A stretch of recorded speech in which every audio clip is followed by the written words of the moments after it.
Assalamualaikum warahmatullahi wabarakatuh. Perkenalkan, nama saya Ahmad Iqbal dengan NIM B10018217. Saya mahasiswa Fakultas Hukum Universitas Jambi. Tujuan dibuatnya video ini yaitu untuk pemenuhan tugas ujian akhir semester Hukum Adat Melayu Jambi kelas D, yang mana saya akan menjawab soal-soal yang diberikan oleh dosen saya, yaitu Bapak Ageng Triganda SHMKN, lalu menjawabnya dalam video ini dan diupload di channel YouTube ini. Soal nomor 1, dalam Hukum Adat Melayu Jambi dikenal induk Undang 68 dan anak Undang 12. Jelaskan isi serat maksud dari aturan tersebut disertai dengan memberikan contoh kasusnya. Induk Undang 68 terdiri dari 1. Dagodagi. Maksudnya adalah segala bentuk perbuatan yang melanggar kepentingan orang ramai sehingga menimbulkan kekacauan dalam negeri. Contohnya berkelahi hingga menimbulkan korban jiwa. Hal ini dapat memicu terjadinya perpecahan di dalam masyarakat. Yang kedua, sumbang salah. Maksudnya adalah melakukan perbuatan yang menurut pendapat umum dipandang sebagai perbuatan yang tercela atau tidak elok karena tidak layak. Misalnya seperti dua orang yang belum menikah melakukan perzinahan. 3. Samun sakai. Maksudnya adalah mengambil harta orang lain dengan paksa, sertai penganiayaan dan pengerusakan harta benda orang yang bersangkutan. Contohnya perampokan. Yang keempat, upas racun. Maksudnya adalah melakukan pembunuhan dengan menggunakan ramuan yang disebut racun atau istilah lainnya. Akibatnya, orang yang terkena racun menderita sakit yang lama sebelum meninggal, sedangkan yang terkena upas biasanya nanti mati seketika. Ini sama halnya seperti kasus santet. Lalu yang kelima, siup bakar. Maksudnya adalah perbuatan dengan sengaja membakar kampung, rumah, ladang pertanian atau kebun. Lalu yang keenam, tipu tepok. Maksudnya adalah tindakan orang yang untuk memperoleh suatu barang atau suatu keadaan yang menguntungkan dirinya dengan cara tipu daya dan bujuk rayu. Yang ketujuh, maling curi. Maksudnya adalah mengambil barang kepunyaan orang lain dengan maksud hendak memiliki tanpa setahu pemiliknya, baik pada waktu siang maupun pada malam hari. Kasusnya ini seperti mencuri motor. Yang kedelapan, tikam bunuh. Maksudnya adalah melakukan kekerasan terhadap orang lain dengan menggunakan senjata tajam atau alat lainnya sehingga mengakibatkan kematian. Lalu masuk ke anak Undang 12. Yang pertama,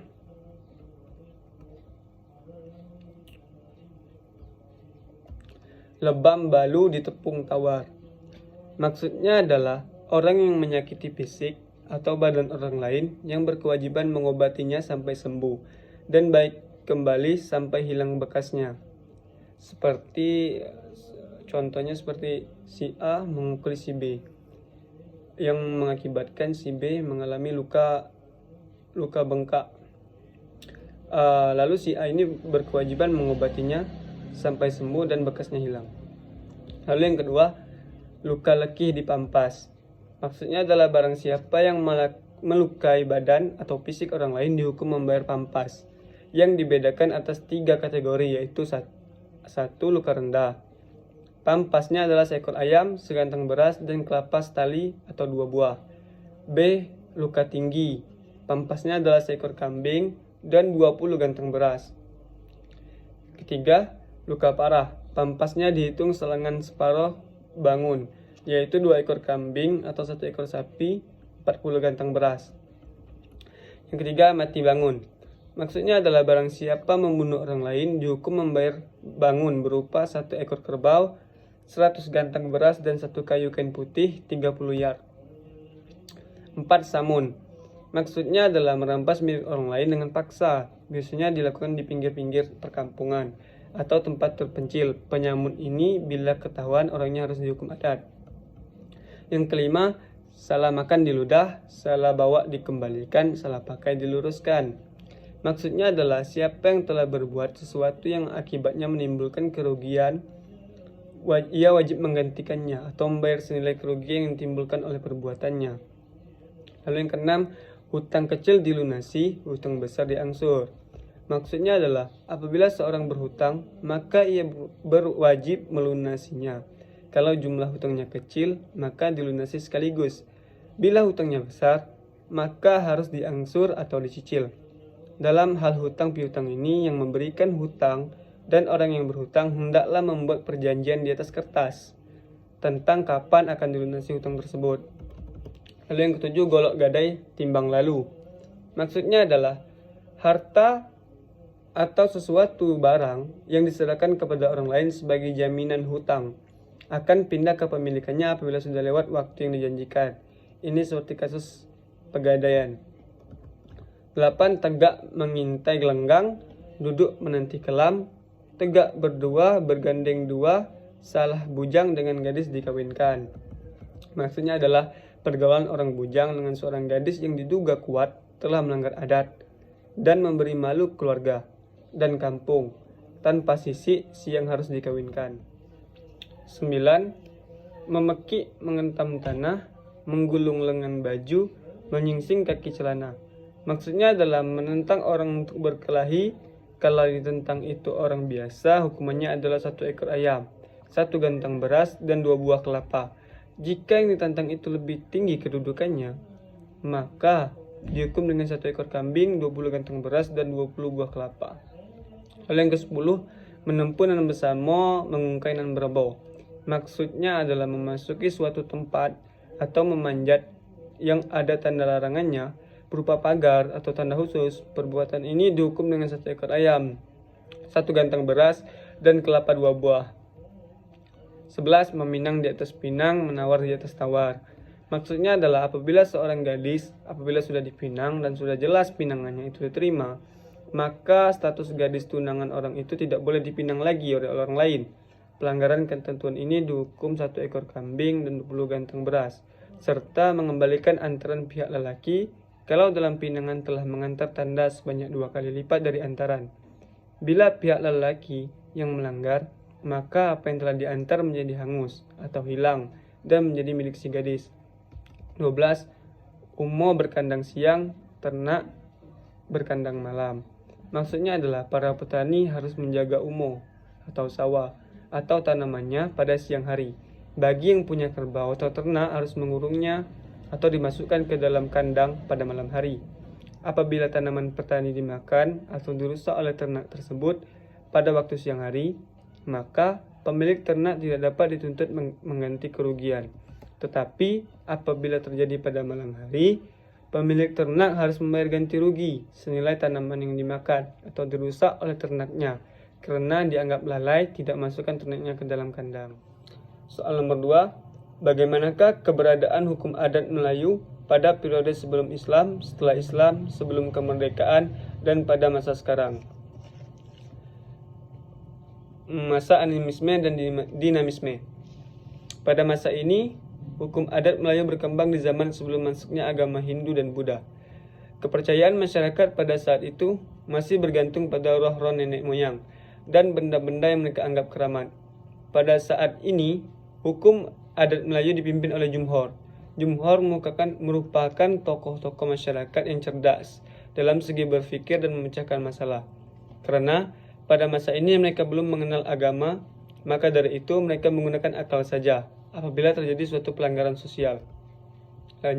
Lalu selanjutnya masuk ke masa Hindu dan Buddha.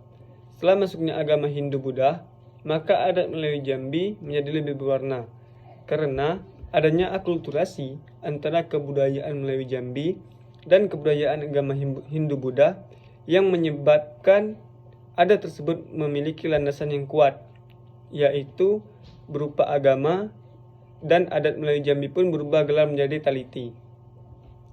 Yang dimaksud taliti yaitu merubah segala ketentuan adat yang tidak sesuai dengan aturan agama, diubah menjadi aturan-aturan agama yang dibawa oleh Hindu-Buddha. Setelah masa itu, masuklah masa Islam. Adat bersendi syarak, syarak bersendi kitabullah. Pada masa inilah hukum adat Melayu diberi gelar adat nan sebenar adat. karena semua peraturan yang telah dibuat dari masa Jumhur hingga Hindu-Buddha disempurnakan menggunakan syariat Islam. Lalu masuk lagi kepada masa sebelum kemerdekaan.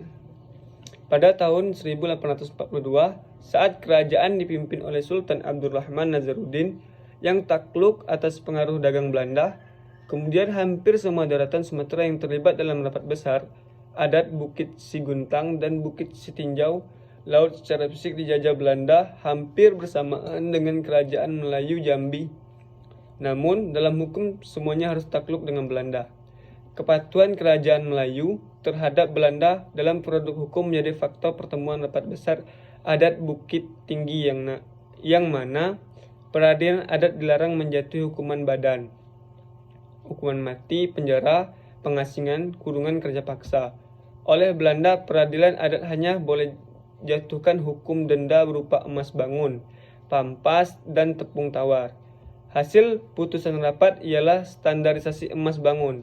Secara definitif, emas bangun ialah nilai harga nyawa manusia yang dalam kesepakatan rapat besar adat setinggi 960 peso atau 2.400 gram emas. Lalu masuk kepada masa sekarang.